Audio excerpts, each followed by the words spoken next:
Students कैसे हैं आप लोग।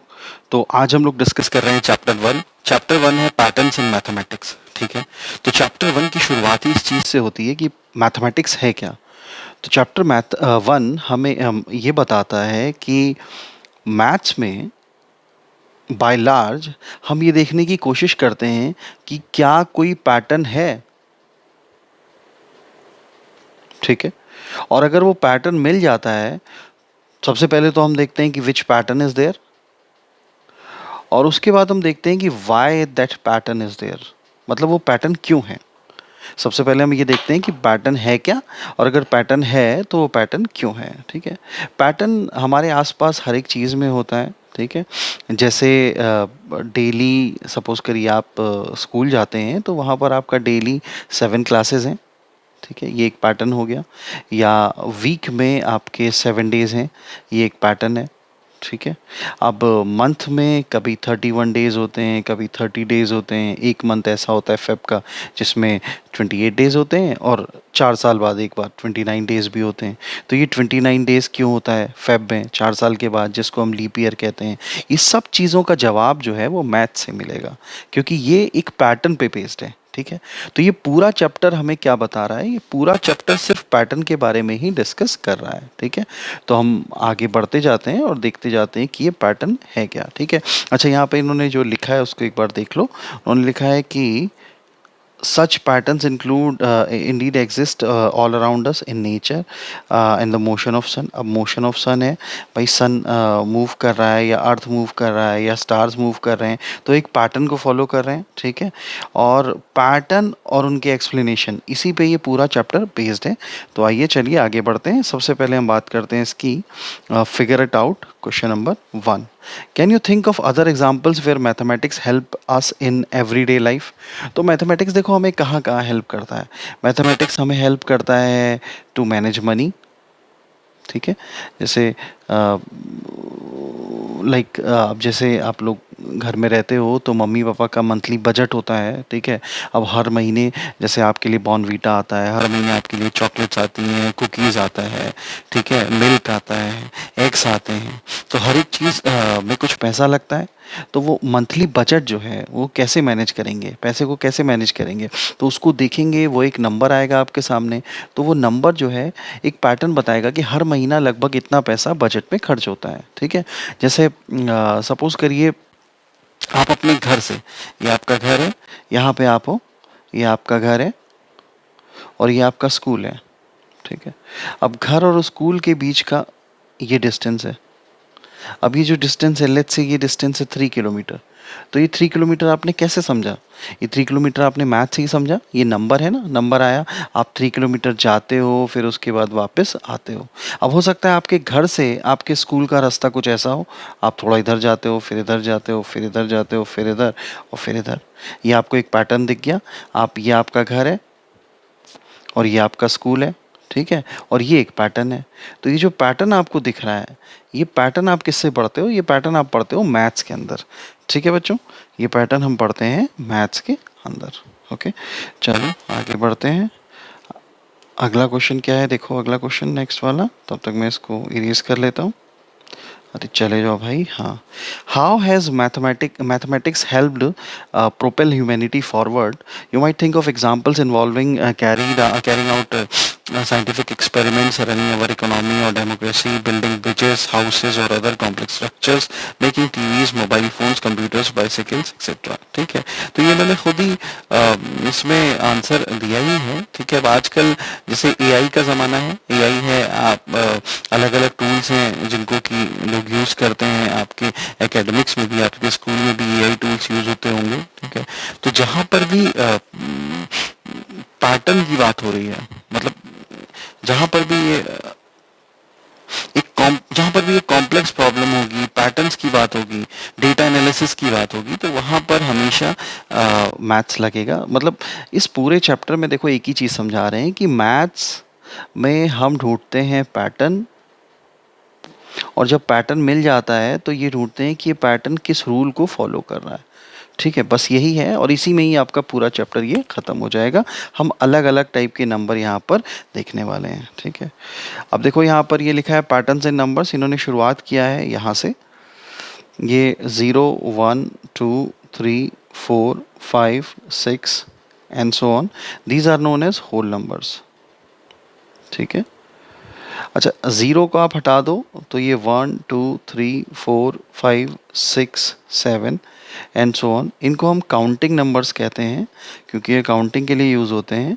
और इसके अलावा इनको नेचुरल नंबर्स भी कहा जाता है। ठीक है, ये हैं हमारे नेचुरल नंबर्स। ठीक, तो देखो ये भी एक पैटर्न बन रहा है ना, +1 के गैप पे आ रहा है, +1 के गैप पे, +1 के गैप पे ये एक नंबर आगे बढ़ता जा रहा है, बढ़ता जा रहा है, और हमारा ये अ, अगला नंबर हमें मिल रहा है। तो यहाँ पर भी क्या हुआ, यहाँ पर भी एक पैटर्न बन रहा है। ठीक है, अब आते हैं हम लोग आगे। ये लिखा है ओके, अब ये हमें नंबर सीक्वेंस के कुछ एग्जांपल्स दिए हुए हैं जो हमें देखने हैं। चलो देख लेते हैं। अभी जो पहला वाला एग्जांपल है इसमें क्या लिखा हुआ है, इसमें लिखा है 1 1 1 1 1 1 1 1 एंड सो ऑन। मतलब इस सीक्वेंस का हर एक नंबर 1 है। इस सीक भाई ये भी एक पैटर्न है, और इस पैटर्न का नियम क्या है, इसका नियम ये है कि हर एक नंबर 1 होगा इसमें। ठीक है ना। अच्छा, ये बच्चों, ये नंबर सीक्वेंस का मतलब समझ रहे हो आप। नंबर सीक्वेंस का मतलब है कि ये जो नंबर हैं वो एक क्रम में रखे हुए हैं, एक ऑर्डर में रखे हैं, और वो कॉन्टिन्यूसली आगे बढ़ते जा रहे हैं। ठीक, ठीक है। अब ये जो सेकंड वाला है, सेकंड है काउंटिंग नंबर्स। काउंटिंग नंबर्स अभी हम लोगों ने देखा। ठीक है, उसके बाद बात आती है ऑड नंबर्स की। तो ऑड नंबर में देखो बेटा क्या है, ऑड नंबर एक है 1, फिर आया 3, फिर 5, फिर 7, फिर 9, फिर 11, फिर 13 and so on. Odd number क्या होते हैं, ऑड नंबर वो होते हैं जो कि 2 से डिविजिबल नहीं होते हैं। ऑड नंबर वो नंबर होते हैं जो कि 2 से डिविजिबल नहीं होते हैं। ठीक है, और एक और ख़ास बात क्या है, एक सेकेंड, यहाँ पर मुझे पता है पहले इवन नंबर कर देना चाहिए था, फिर ऑड करना चाहिए था, बट चलो देखो, ये 1, 3, 5, 7, 9, 11, 13। अब यहाँ से थोड़ा सा इंपॉर्टेंट होगा बेटा, ध्यान से देखना। ये 1 में हमने 2 ऐड किया तो 3 आया, 3 में 2 ऐड किया तो 5 आया, 5 में 2 ऐड किया तो 7 आया, 7 में 2 ऐड किया तो 9 आया। ये ऑड नंबर है। तो ऑड नंबर का हर अगला नंबर जो होगा वो कैसे आएगा, वो 2 को ऐड करके आएगा। ठीक है, बात समझ में आ रही है आपको। ठीक है, अब देखो यहाँ पर एक और चीज़ मैं आपको बताता हूँ। वो एक और चीज़ क्या है, देखो ये लिखा हुआ है 1 + 3 + 5। ये पहला ऑड नंबर है, ये दूसरा ऑड नंबर है, ये तीसरा ऑड नंबर है। ठीक है। अच्छा, अब इन तीनों को जोड़ो।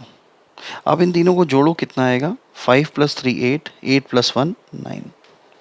इसी तरीके से आपने जोड़ा 1 + 3 + 5 + 7। ये शुरुआत के 4 ऑड नंबर्स लिखे हैं। जब आप इनको जोड़ोगे 7 + 5 12, 12 + 3 15, 15 + 1 16। तो अगर आप ध्यान दो तो ये 9 का मतलब लिखा हुआ है 3 स्क्वायर। जिनको स्क्वायर नहीं पता, ये 3 की पावर 2 लिखा है, मतलब 3 को आपस में 2 बार गुणा करना है। ये लिखा है 16, 16 मतलब 4 स्क्वायर, 4 स्क्वायर मतलब हो गया 4 × 4। ठीक है ना। तो कहने का मतलब ये है कि अगर सपोज करो, अब आपके सामने एग्जाम में क्वेश्चन आया कि लेट देयर आर, देखो यहाँ पर 3 ऑड नंबर थे तो उनका सम कितना हुआ, 3 का स्क्वायर। यहाँ पर 4 ऑड नंबर थे तो उनका सम क्या हुआ, 4 स्क्वायर। तो अगर सवाल आता है कि let there are 50 odd numbers, what will be their square, तो सीधे आप क्या कहो, what will be their sum, sorry, what will be their sum. तो आप सीधे क्या कहोगे, आप कहोगे 50 स्क्वायर। तो 50 स्क्वायर मतलब 50 × 50। अब ये 5 × 5 कितना होता है बेटा, 25 होता है। जब भी मल्टीप्लाई होता है तो ये ज़ीरो आपस में ऐड हो जाते हैं। यहाँ पर एक ज़ीरो, ये भी एक ज़ीरो, तो एक और एक कितना हो गया, 2। तो ये हो गए 2500। बात समझ में आ रही है। तो इसको हम जनरलाइज कर लेंगे, रुको एक फार्मूला लिख देते हैं कि sum of first n odd numbers is equal to n square। ठीक है, ये लिख के इसको याद कर लेना। एन स्क्वायर मतलब जो भी सवाल में पूछता है, कहता है कि 15 ऑड नंबर लिखे हैं, बताइए उनको जोड़ के क्या आएगा, 20 ऑड नंबर लिखे हैं उनको जोड़ के क्या आएगा, बता दीजिए आप। ठीक है, 20 का स्क्वायर, 30 का स्क्वायर, बात समझ में आ रही है। चलो अब बात करते हैं अगले नंबर की। हम पैटर्न पढ़ रहे हैं, बट पैटर्न पे बेस्ड बेटा कुछ सवाल ऐसे भी आ जाते हैं जिसमें वो सम का वैल्यू पूछ लेता है, इसलिए मैं आपको बता रहा हूँ। इवन नंबर क्या होते हैं? इवन नंबर वो नंबर होते हैं जो कि डिविजिबल होते हैं 2 से, मतलब जो 2 से पूरा पूरा डिवाइड हो जाते हैं।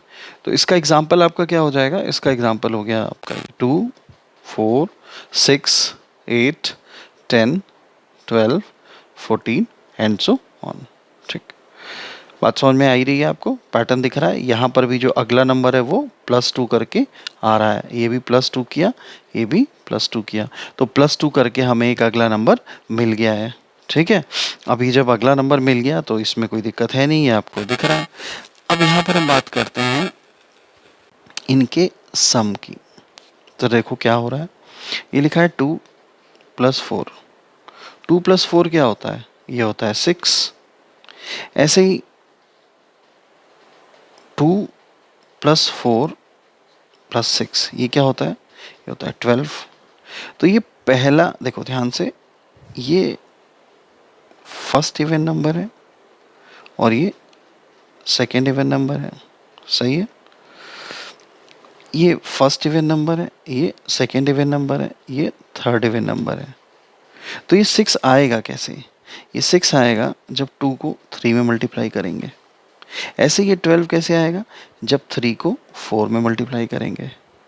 तो कहने का मतलब ये है कि अगर ये 3 नंबर थे तो उनका सम होता है, मतलब 2 नंबर थे तो उनका सम होता है 2 × 3, 3 नंबर थे तो उनका सम होता है 3 × 4। तो इसी तरीके से मैं मिटा रहा हूँ इसको।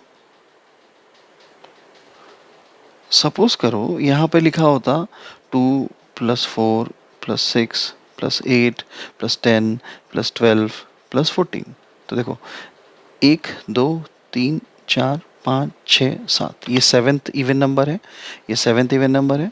तो इसका सम क्या हो जाएगा? इसका सम हम डायरेक्टली कह सकते हैं 7 × 8 यानी 56। तो आप चाहो तो इसको जोड़ लो और चाहो तो आप डायरेक्टली बता दो। ठीक है बेटा, अब इसको फॉर्मूला बनाना पड़ेगा, तो फॉर्मूला बता देता हूँ मैं। The sum of first n even numbers is equal to n × n + 1। ये आपका फॉर्मूला हो जाएगा। ठीक है, n × n + 1, इससे आपका आंसर आ जाएगा। ठीक है भाई, चलो अब इसको मैं मिटा देता हूँ, आगे बढ़ता हूँ।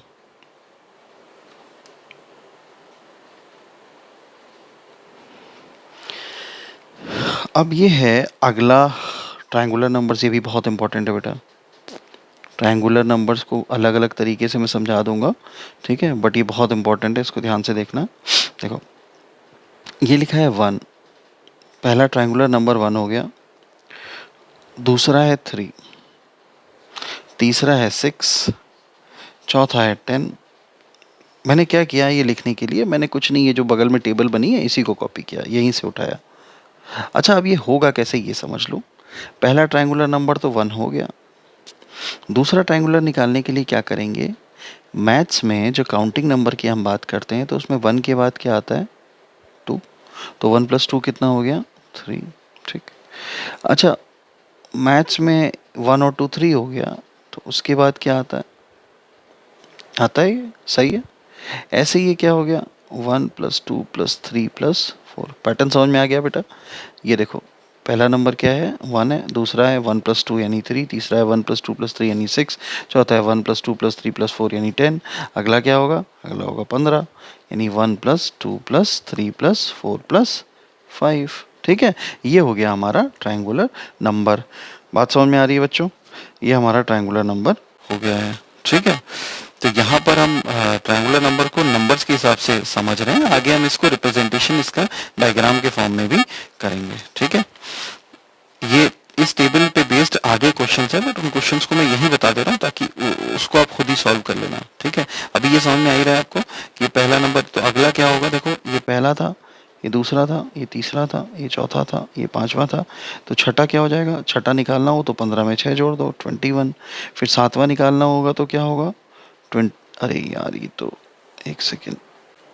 तो सातवां निकालना होगा तो क्या होगा? 21 में 7 ऐड कर देंगे, 28। तो इस तरीके से हमारा ट्रायंगुलर नंबर आ जाएगा। ठीक है।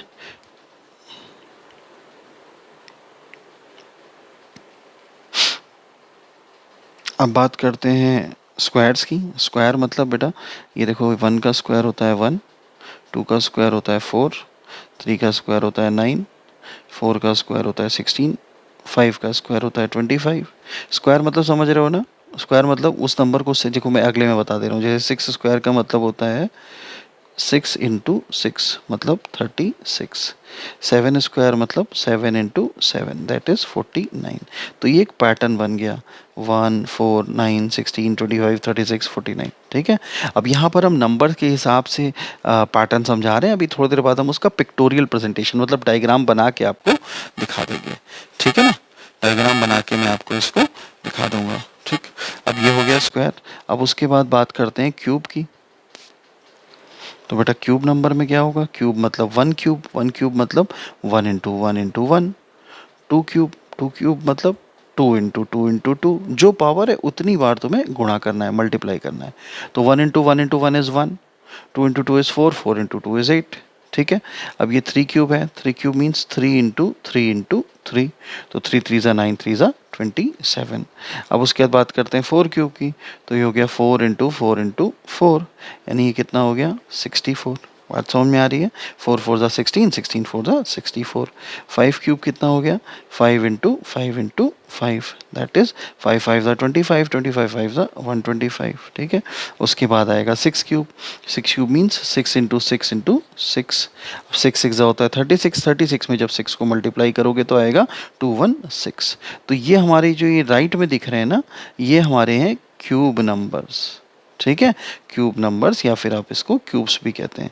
तो ये हमने पढ़ लिया, ये पढ़ लिया, ये सब क्यूब तक आ गए। ठीक है। मिटा दूं मैं इसको। ट्रायंगुलर नंबर बहुत इंपॉर्टेंट था बेटा, और उसी तरीके से इंपॉर्टेंट है विरांक नंबर्स। अभी जब आप कंप्यूटर्स पढ़ोगे तो कंप्यूटर में आपको प्रोग्राम लिखने को आएगा फिबोनाची सीरीज़ का। ठीक है। और आपके सामने फिबोनाची नंबर्स भी आएंगे। ठीक है। तो ये फिबोनाची नंबर्स तो बहुत बाद में आए, उससे बहुत पहले हमारे यहाँ वृह्यांक नंबर मतलब इंडिया में ये बता दिया गया था। बट ठीक है, अब इसको क्लास में भी इंक्लूड कर दिया गया है, पहले ये नहीं पढ़ाया जाता था। अभी वृह्यांक नंबर आता कैसे है ज़रा देखो, बहुत इंपॉर्टेंट है ये। वृह्यांक नंबर को आप शुरू कर रहे हो 1 से, और जो अगला नंबर आएगा वो होगा 1 प्लस 1। ये आया 1, ये आया 2। ठीक है, यहाँ तक समझ में आ गया। तो शुरुआत के दो नंबर्स में क्या है, ये इसी तरीके से रहेगा। ठीक है। उसके बाद आगे बढ़ने के लिए, यहाँ तक समझ में आ रहा है, ये 1 फिर ये 1 प्लस 1 2। ठीक है। उसके बाद ये है कि ये जो 2 था, ठीक है, इस 2 में 1 को ऐड किया तो ये आया 3। ठीक है। फिर इस 3 में 2 को ऐड किया तो आया 5। फिर इस 5 में 3 को ऐड किया, देखो ये ऐड होता जा रहा है। 5 में 3 को ऐड किया तो आया 8। फिर 8 में 4 को ऐड किया तो आया 12। ठीक है। बात समझ में आ रही है? ये 12 आएगा कि, एक सेकेंड बच्चों, यहाँ पर मैं थोड़ा सा गलत बता के आऊँ, और वो गलत क्या है वो देख लेते हैं, एक बार करेक्ट कर लेते हैं कि गलत हुआ क्या है यहाँ पे।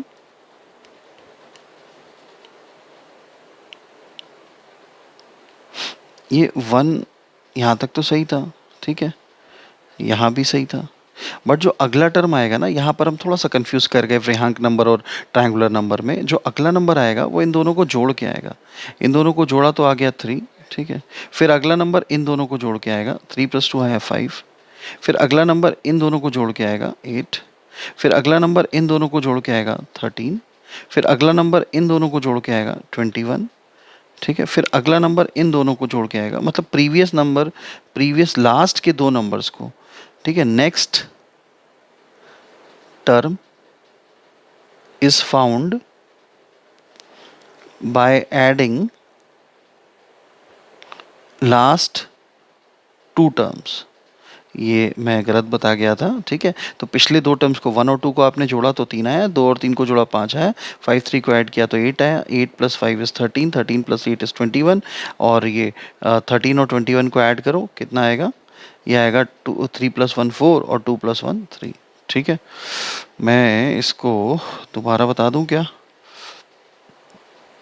दोबारा ही बता देता हूँ, क्योंकि मुझे लग रहा है कि कई लोग कंफ्यूज हो गए होंगे, ठीक है। ये देखो, वृहांक में पहला टर्म है 1, दूसरा है 2, ठीक है। 1 और 2 आ गया। इस तरीके से कर लो कि पहला 1 है, दूसरा 2 है। तीसरा टर्म निकालने के लिए इन दोनों को ऐड करेंगे, 1 + 2 इज़ 3, ठीक है। अगला टर्म निकालने के लिए इन दोनों को ऐड करेंगे, 2 + 3 इज़ 5। फिर अगला टर्म निकालने के लिए 3 और 5 को ऐड करेंगे, ये आया 8। फिर अगला निकालने के लिए 8 और 5 को ऐड किया, ये आया 13। बात समझ में आ रही है? ठीक है। तो ये हो गया हमारा वृहांक नंबर। उसके बाद अगला है पावर्स ऑफ 2। पावर्स ऑफ 2 मतलब ये 2 की पावर 1 कितना होगा? 2 ही होगा। एक मिनट, पहले मैं इसको इरेज कर देता हूँ। देखो बेटा, कोई भी नंबर अगर आपके सामने है और उसकी पावर 0 है तो उसकी वैल्यू 1 होती है। इसको एकदम याद कर लेना। कोई भी नंबर है, उसकी पावर अगर 0 है तो उसकी वैल्यू होगी 1, ठीक है। तो अब हम लोग स्टार्ट करते हैं पावर ऑफ 2 से। तो पावर ऑफ 2 क्या होगा? मैंने कहा कोई भी नंबर की पावर अगर 0 है तो उसकी वैल्यू 1 होगी। 2 की पावर 1 मतलब 2 को किसी से मल्टीप्लाई नहीं किया। 2 की पावर 2 मतलब 2 को आपस में 2 बार मल्टीप्लाई किया, हो गया 4। 2 की पावर 3 मतलब 2 इंटू 2 इंटू 2, ठीक है। तो ये 2 2 सा 4 2 सा 8। ऐसे ही 2 की पावर 4 मतलब 2 इंटू 2 इंटू 2 इंटू 2, जितनी पावर है उतनी बार इसको आपस में मल्टीप्लाई करना है। 2 2 सा 4 2 सा 8 2 सा 16। फिर आया 2 की पावर 5। 2 की power 5 means 2 into 2 into 2 into 2 into 2। तो 2 4 8 16 32। So the next term is 32। तो ये हमने क्या लिखा है? ये हमने लिखा है पावर्स ऑफ 2, ठीक है, this one. Now powers of 3 ये आप सॉल्व करेंगे। पावर्स ऑफ 3 आप सॉल्व करिएगा, ठीक है। और कमेंट सेक्शन में अगर आपने पढ़ा है तो प्लीज़ अपना आंसर ज़रूर पोस्ट करिएगा, इससे मुझे पता चलेगा कि आपने हाँ सही में पढ़ा है, ठीक है। अब ये देखो, फिगर इट आउट के questions. Can you recognise the pattern in each sequence in table 1? क्या आप कर सकते हो? बिल्कुल कर सकते हो, मैं यही बता रहा हूँ इतनी देर से, ठीक है। री right each sequence of table 1 in your notebook along with the next 3 numbers, ठीक है। तो बच्चों, अब ये आपका होमवर्क है कि ये जो टेबल दी हुई है इसके अगले 3 टर्म्स क्या होंगे, ठीक है। ये यहाँ पे लिखा हुआ है। वैसे आप कहो तो मैं इसको बता ही देता हूँ। चलो मैं बता देता हूँ, फिर यहीं पे हम लोग स्टॉप करेंगे। इसको मैं बता दे रहा हूँ। अब देखो, इसके अगले 3 टर्म क्या होंगे? 1 1 और 1, ठीक है। काउंटिंग नंबर के अगले 3 टर्म्स क्या होंगे? 8 9 एंड 10। ऑड नंबर्स के अगले टर्म क्या होंगे? 13 के बाद क्या आएगा? 15 + 2 किया, 15 के बाद 17, 17 के बाद 19। इवन नंबर के क्या होंगे? 14 के बाद 16, 16 के बाद 18 और 18 के बाद 20, ठीक है। ये हो गए। अब बात करते हैं ट्रायंगुलर नंबर्स की। तो ट्रायंगुलर नंबर कैसे निकाले थे हमने? बताओ भाई। ये था 1 1 + 2 1 + 2 + 3 1 + 2 + 3 + 4 1 + 2 + 3 + 4 + 5। फिर ये 6 किया, फिर 7 ऐड किया इसमें। अब 7 हो गया तो अगला क्या होगा? उसके बाद हम 8 ऐड करेंगे। तो 28 + 8 कितना होता है? कितना होता है बच्चों? 36, ठीक है। उसके बाद अगला कैसे निकलेगा? 36 + 9। तो 36 + 9 कितना होता है? 45। फिर अगला कैसे निकलेगा? 45 + 10 दैट इज 55। तो ये वाली जो सीरीज है ट्रायंगुलर नंबर्स की, इसके अगले तीन टर्म्स क्या होंगे? 36 45 एंड 55, ठीक है। मिटा देना हूँ मैं इसके बाद। बच्चों, जिसको थोड़ा सा स्लो लग रहा होगा वो स्पीड बढ़ा के भी इसको देख सकता है। अब ये स्क्वायर है, स्क्वायर में ये लिखा हुआ था 7 का स्क्वायर। तो 7 के बाद क्या आएगा? 8 9 एंड 10। तो 8 का स्क्वायर मतलब 8 × 8 दैट इज 64। 9 का स्क्वायर मतलब 9 × 9 दैट इज 81। 10 का स्क्वायर मतलब 10 × 10 दैट इज 100, ठीक है। अब ऐसे ही क्यूब्स में क्या होगा? ये लिखा हुआ है किसका क्यूब? 6 का क्यूब। उसके बाद किसका क्यूब आएगा? 7 का क्यूब। 7 का क्यूब मतलब 7 × 7 × 7, ठीक है। 8 का क्यूब 8 × 8 इंटू 8 और 9 का क्यूब 9 इंटू 9 इंटू 9। ठीक है, सो स्टार्ट करते हैं 7 से, तो ये हो जाएगा 7 7 ज़ा 49 और 49 इंटू 7 होता है 343। ठीक है, उसके बाद 8 क्यूब होता है 8 इंटू 8 इज 64, 64 इंटू 8 इज 512। ठीक है, 9 9 ज़ा 81, 81 को जब आप 9 से मल्टीप्लाई करोगे तो ये आ जाएगा 729। ठीक है बच्चों, अब मैं ये कई बार कर चुका हूँ, मतलब पढ़ा चुका हूँ, तो मुझे वैल्यूज़ याद भी हैं। तो बच्चों को अगर याद नहीं है तो बेटा आप इसको मल्टीप्लाई करके निकाल लोगे। ठीक है, अब ये आ गया वृह्यांक नंबर। तो वृह्यांक नंबर में क्या होगा, अगला टर्म कैसे निकलेगा, पिछले दो टर्म्स को ऐड करके निकलेगा। अभी हम लोगों ने देखा था ना, तो 21 के बाद क्या होगा अगला टर्म, अगला टर्म होगा 21 प्लस 13। कितना होगा ये, 3 प्लस 1 4, 2 प्लस 1 3, ये पहला टर्म हो गया। फिर उसके बाद अगला टर्म कैसे निकलेगा, 34 में 21 को ऐड करके। ठीक है, अगला टर्म कैसे निकलता है वृह्यांक नंबर में, पिछले दो टर्म्स को ऐड करके। तो अब ये 34 से पहले 21 है, तो 4 प्लस 1 5, 4 और 1 को ऐड किया 5 हुआ, और 3 प्लस 2 इज 55। ठीक है, तो ये पहला टर्म आ गया 34, दूसरा आ गया 55। अगला निकालने के लिए क्या करेंगे, 34 और 55 को आपस में ऐड करेंगे। तो ये कितना हुआ, 4 प्लस 5 इज़ 9, 5 प्लस 3 इज़ 8, तो ये हो जाएगा 89। तो अगले तीन टर्म क्या होंगे, 34 55 एंड 89। ठीक है बच्चों, 34 55 एंड 89। ये समझ में आ रहा है सबको कि नहीं आ रहा है। अब इसके बाद पावर्स ऑफ 2, तो पावर्स ऑफ 2 ये आप कर सकते हैं। ठीक है, 2 की अगली 3 पावर्स और 3 की अगली 3 पावर्स, ये आप निकाल के इसको सॉल्व करिए और यहाँ पर कमेंट सेक्शन में ज़रूर लिखिए। ठीक है, अब इसके बाद हम लोग बात करेंगे अगली क्लास में, तब तक इतना देखिए और जो डाउट हो वो पूछिएगा। Bye bye.